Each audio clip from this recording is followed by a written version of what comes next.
Pedro Duarte, meu caro, as figuras públicas não carecem de apresentação, mas vale sempre a pena recordar que atualmente és Corporate External and Legal Director na Microsoft Portugal, presidente do Conselho Estratégico para a Economia Digital da AIP, colunista habitual nos meios de comunicação social, foste deputado, secretário de Estado, líder de uma juventude partidária, és pai, estás a doutorar-te no ISEG, enfim, aí vamos ter notícias em breve, sabemos, num desafio interessante que nunca queres parar de estudar e de aprender mais.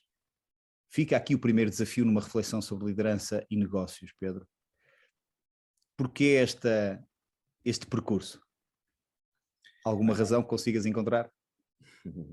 É uma pergunta difícil, não é? Mas antes de mais, olá João, e obrigado por este convite e parabéns por esta iniciativa, que acho que é interessante nós discutirmos, debatermos, refletirmos um bocadinho em conjunto sobre estes temas, mesmo com pessoas pouco interessantes, como é o meu caso, acho que pode eventualmente ter sempre alguma utilidade. A pergunta de facto pronto, não é fácil de resposta, não é? Porque as coisas foram acontecendo sem, eu não vou dizer sem planeamento, que evidentemente há sempre algum planeamento, mas há, eu diria, uma base e depois há uma busca de oportunidades, não é? Ou um aproveitamento, se quisermos, de oportunidades. E eu não tenho propriamente, muitas das coisas que fui fazendo na vida não foi por uma opção deliberada e pré-programada, não é? Aquilo que eu tenho tentado seguir sempre, tu referiste um pouco nessa introdução, é ter a noção de que preciso de estar permanentemente a atualizar-me do ponto de vista do conhecimento, do ponto de vista das práticas, dos meus próprios recursos, no fundo aquilo que eu sou, quer do ponto de vista mais pessoal, quer do ponto de vista profissional. E depois a partir daí é de facto estar atento e ter a flexibilidade de espírito e se calhar cognitiva também, por isso é que tento estar sempre a aprender, não é? Coisas diferentes, para poder ir adaptando-me a diferentes contextos e diferentes realidades.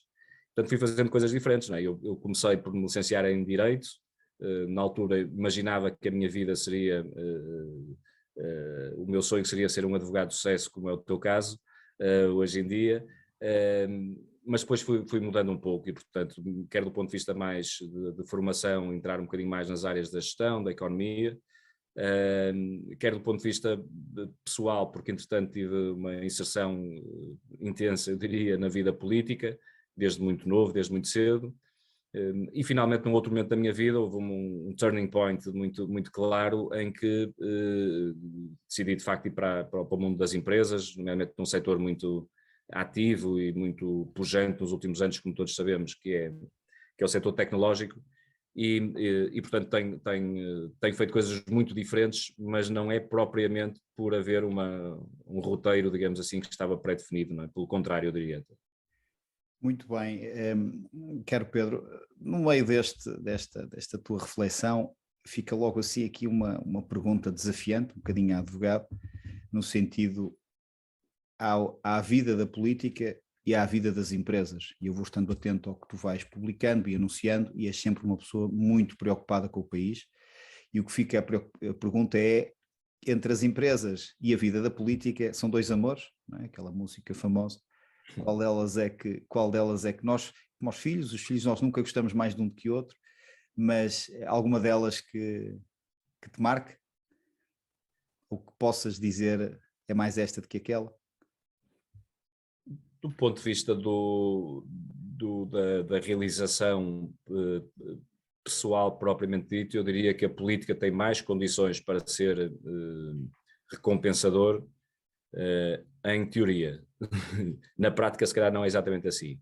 Isto porquê? Porque eu acho que nós, quer na vida, dentro de uma empresa, de qualquer organização, quer de uma pequena comunidade, seja de que ordem for, quer quando estamos a pensar no país ou no mundo, nós evidentemente queremos criar impacto, não é? Acho que é isso que nos mobiliza e é isso que de facto, no fundo, nos recompensa, como eu diria há pouco, não é? em tese, evidentemente a política, pela sua própria natureza, implica ter-se um impacto maior em termos de escala, porque normalmente tem a ver com algo que diz respeito à nossa comunidade, seja dentro de uma freguesia, mas é para todas as pessoas da freguesia, seja, por exemplo, num organismo internacional, seja até à escala global. Não é? E, portanto, há sempre aquilo que se costuma denominar de bem comum, não é? Ora, quando estamos a falar de outro tipo de organizações, como é uma empresa, aí nós temos, é uma parte da questão, e, portanto, é uma peça apenas, não é? Todo esse processo. Não quer dizer que o impacto seja menor e que o impacto que seja menos importante, não é isso que eu estou a dizer. É diferente no sentido que é uma peça de um puzzle apenas, não é? Agora, depois há a realidade prática, não é? E a realidade prática mostra que nós podemos, evidentemente, ter muito mais impacto, até do ponto de vista cívico, na sociedade, dentro, se calhar, de uma determinada organização como é uma empresa, que evidentemente desempenham um papel, acho que todos reconhecemos hoje em dia, não é? Muitíssimo importante na criação de riqueza, na criação de oportunidades para as pessoas, da criação, evidentemente, de emprego, de melhoria de rendimentos das pessoas, etc, etc, etc, que não é menos válido, não é? Eu posso dar, talvez isso seja até o mais interessante, a minha experiência pessoal. Eu tive muito tempo na vida política ativa, não é? Só no Parlamento estive 11 anos, não é? E não me arrependo disso de maneira nenhuma. Acho que gostei do que fiz lá e com alguma imodéstia, perdoe-me, acho que fiz algum trabalho com algum impacto, nomeadamente em alguns setores a que me dediquei mais. Mas eu hoje em dia sinto-me absolutamente, quer dizer, se eu tivesse de fazer uma opção, é claramente a vida empresarial, não é? Isto não só por algum egoísmo que nós com o tempo às vezes também temos de o ter, não é? E não tínhamos dúvidas, a vida política é profundamente desgastante hoje em uma e não é recompensadora. Não me refiro só ao ponto de vista material, não é? Que isso é apenas uma pequena peça, não é? Um pequeno aspecto disso, e em que de facto é verdade também, quer dizer, não há remunerações competitivas na vida política, digamos assim, não é? Mas mais importante do que isso, eu acho que não é recompensadora, porque de facto nós podemos estar a tentar fazer um trabalho em prol do bem comum, mas isso não é reconhecido por aqueles que nós estamos a servir muitas vezes, não é? Não digo sempre, mas muitas vezes. E portanto é diferente, não é? Evidentemente nós na vida empresarial temos uma capacidade de métricas de desempenho e de performance que são distintas, não é, da vida política. Portanto, desse ponto de vista é uma vida agitada certamente, com muito stress associado, com certeza, mas eu acho que, pelo menos para o meu caso, acho que é altamente gratificante. Pedro, obrigado pela partilha, e eu vou até puxar aqui a fita do tempo e recordar-me o momento até onde começamos a conviver mais a miúdo, para deixar a ideia às pessoas. Éramos dois licenciados em Direito, o advogado, o Pedro era deputado, encontramos-nos aí num MBA que fizemos os dois na Católica e na ESAD, e foi muito curioso. Eu não sei se alguma vez partilhei isto contigo, mas melhorou substancialmente a minha ideia que eu tinha dos políticos. Porquê? Porque as pessoas têm uma ideia de que de facto eles, enfim, não laboram, não é uma vida assim fastidiosa, com um conjunto de regalias, e que sobretudo não fazem quase nada. E eu vi um Pedro super dedicado a dar tanta importância aos trabalhos de grupo como as contingências que eu via à semana discutir na Assembleia, e portanto eu vi um espírito de alguém que estava francamente entregue e abnegado ao que estava a fazer, e portanto posso-te dizer, a ti e a todos os que eventualmente estejam a abraçar e a correr a vida na política, que francamente há uma ideia que corre por aí de que os políticos, sobretudo a um determinado nível, fazem pouco ou quase nada, e portanto o Pedro terá sido para mim pelo menos um exemplo, e espero e sei que certamente haverá outros e muito valorosos. Portanto, queria dar esta nota, que é pessoal e também inspiradora para quem, Pedro, depois da tua reeleição, tenha o pé mais do lado da inspiração política do que do lado das empresas. Na verdade, enfim, tu trabalhas na Microsoft, é uma empresa, digamos assim, mundial, de estrutura mundial, e pode-se dizer que também foi bom, no fundo, esta passagem para algo que fosse transnacional para ti? Achas que isso ajudou de algum modo? Sim, sem dúvida, não é? Sem dúvida. É uma das vertentes, claro que isto depende do perfil de cada um e, portanto, o que eu vou dizer é uma partilha muito subjetiva, como é evidente. Para mim é uma das componentes que me leva a gostar muito de acordar todos os dias e trabalhar, não é? é de facto a componente mais de partilha de culturas diferentes, de realidades diferentes, de abordagens diferentes. Para mim é desafiante, muitas vezes traz dificuldades, como é evidente, mas é algo que me alimenta um bocadinho o espírito muitas vezes, não é? Portanto, eu tenho essa componente de facto trabalhar numa empresa que é global, não é? Provavelmente estará no leque das empresas mais globais do mundo, nós estamos em mais de 100 países, não é? Portanto, à escala planetária, um bocadinho em todo lado. E a minha função em particular obriga-me, portanto, a minha equipa, eu não tenho mais ninguém português na minha equipa, somos uma equipa bastante alargada e que está um bocadinho espalhada por todo lado. E eu acordo de manhã normalmente e tenho um e-mail com notícias do dia, digamos assim, do ponto de vista mais interno, em que me chega do Sri Lanka, da Indonésia, da China, muita coisa, como devem imaginar, mas chega-me do Canadá, do Chile, e portanto eu vou tendo um bocadinho esta partilha que a mim me agrada particularmente, não é? É uma das vertentes que eu mais aprecio. Mas isso não quer dizer necessariamente que seja só por si uma vantagem, não é? Isto é, evidentemente tem, para determinado tipo de perfis, isto é mais complexo, não é? E, portanto, claro. Um bocadinho das personalidades, não é? Ou desgastante ou desafiante. No teu caso, desafiante, e é uma espécie de mundividência, certo? É uma espécie de perceber o que está a acontecer em todo lado. Ajuda-nos a saber ler isto, porque de algum modo tu tens sempre intervenções estratégicas de como será, enfim, qual é a tua perspectiva em relação ao mundo do trabalho e das empresas de 2022 em diante, isto é, o que é que tu manteremos esta lógica francamente alavancada na lógica digital, ou achas que há aqui transformações que vão um bocadinho além disso? Gostaria de te ouvir um pouco sobre isso. Sim, hoje em dia começa a ser, e acho que a tua pergunta é muito pertinente, não é? Começa a ser um tema que intriga as pessoas, não é? E ainda bem que assim é, mas vale a pena, tem que se começar com esta premissa que eu tenho que também de deixar, de que eu não tenho uma crystal ball, não é? E ninguém tem, e portanto mesmo quando nós às vezes ouvimos uns visionários e uns futuristas, não é? Temos que dar um desconto muito grande. É importante ouvi-los, claro, para nos inspirarmos se calhar e para nos fazer refletir, mas de facto nós não sabemos o que vai acontecer. Sabemos que há mudanças que estão a acontecer a um ritmo que não tem nada a ver com o que estávamos habituados, não é?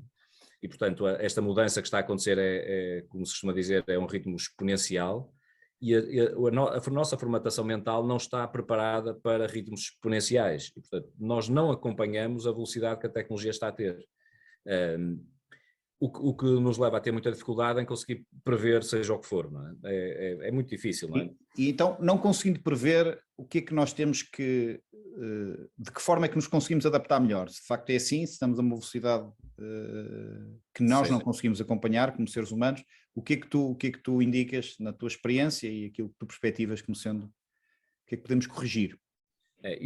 Essa é que é a grande questão, João, acho que é precisamente isso. E acho que aí há duas coisas a fazer. A primeira é assumirmos que nós é que vamos ter o controle do futuro, não é?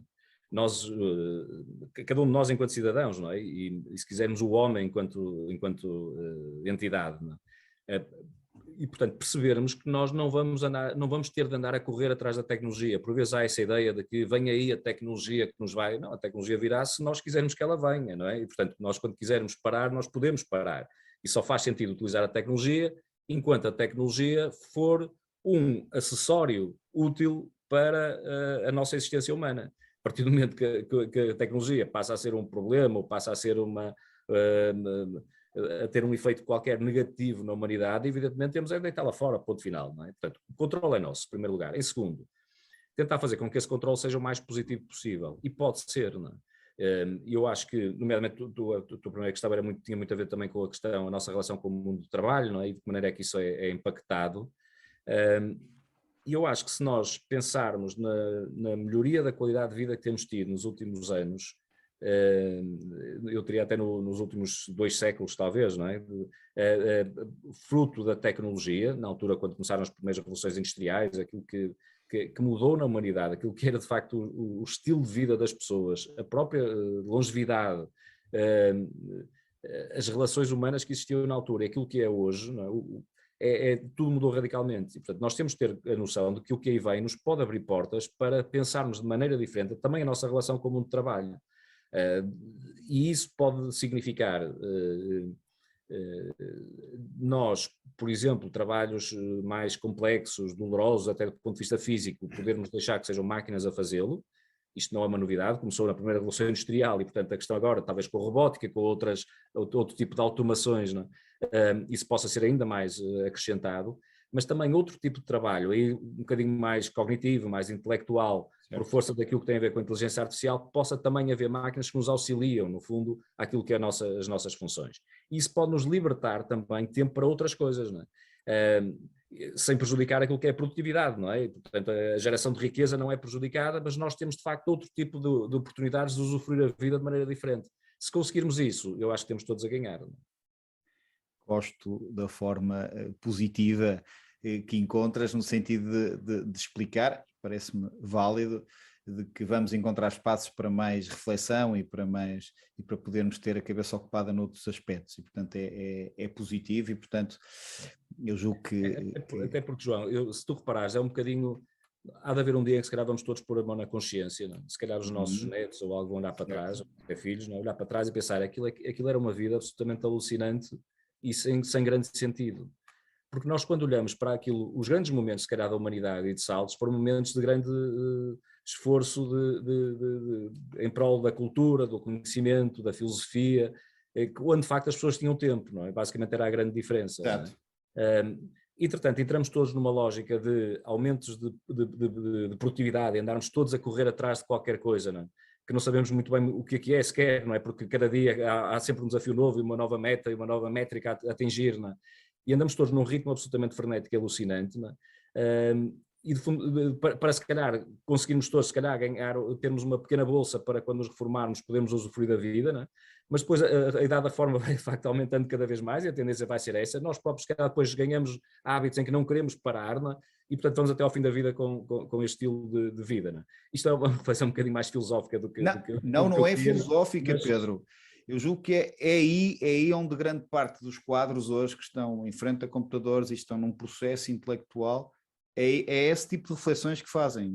Portanto, não é filosófico, é francamente fundacional.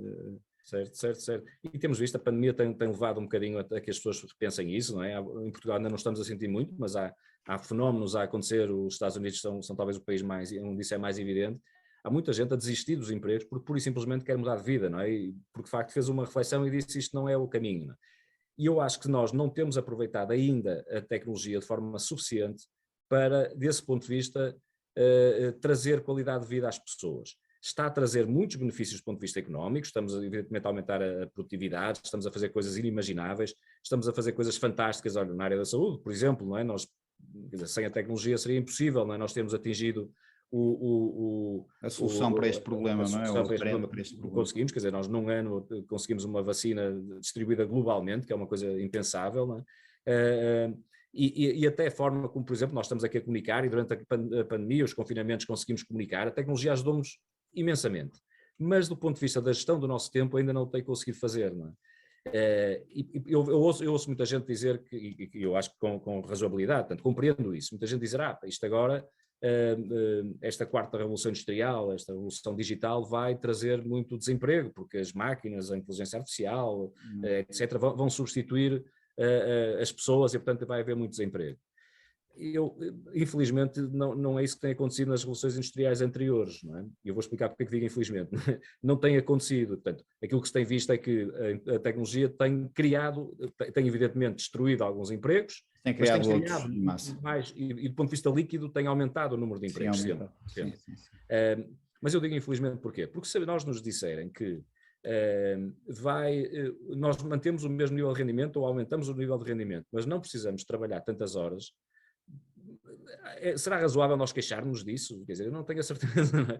Eu tenho muitas dúvidas. As tendências não são essas, não é? As tendências são precisamente, e enfim, até veio no início deste período até eleitoral, um bocadinho essa ideia de semana de 4 dias e as pessoas no fundo passarem a tentar reduzir, ou seja, há aqui uma perspectiva que não é necessariamente essa de destruição de empregos. Fica aqui uma questão que mais micro, para que as pessoas entendam, alguém como tu com muita intensidade, há algumas ferramentas que consigas usar para tentar guardar esses espaços de reflexão, ou esses espaços introspectivos para ti e para aquilo que que também te ajuda a reenergizar ou não? Há algumas dicas que possas partilhar connosco? Sim, nós hoje em dia, quer dizer, temos aplicações e temos, não é? Há muita coisa que nos podem auxiliar, mas evidentemente que a coisa fundamental está no nosso mindset, não é? Portanto, nós temos de assumir essa realidade. Depois, claro que há um conjunto de coisas, quer dizer, nós usamos muito na Microsoft, não é? No nosso, eu, por exemplo, todos os dias de manhã recebo um e-mail nós chamamos de Microsoft Viva, não é? É a ferramenta interna, mas está disponível também, e haverá outras idênticas.